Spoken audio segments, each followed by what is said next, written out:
So orphan drugs have gained some of the most expensive price tags within the industry, and as a result, we're often seeing moves from payers to tackle pricing and share risk with manufacturers. So here we have some different sides of that coin.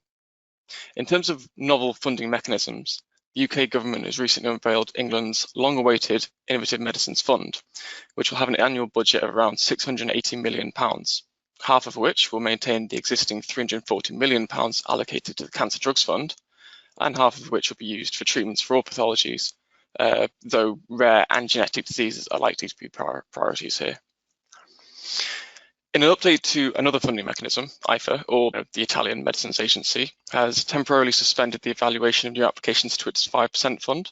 So this fund provides access to orphan drugs and off-label treatments that are not yet reimbursed by the Italian healthcare system.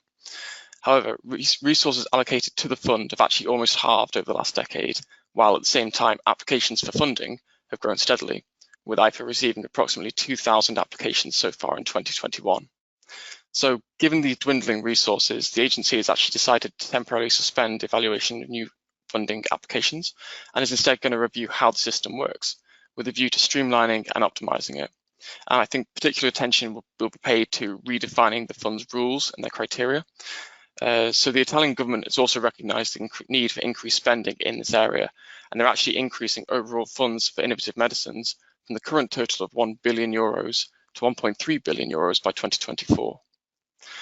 Finally, in Spain, there are often long access delays and poor availability of orphan drugs, with an average delay of 665 days following an issuing of marketing authorization by the European Commission.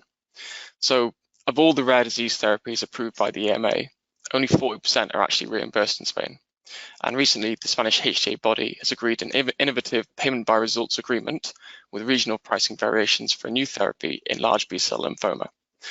So in the first stage of that deal, the pharmaceutical company will receive a partial payment that will be adjusted based on the results in each patient and in each of Spain's 17 autonomous communities.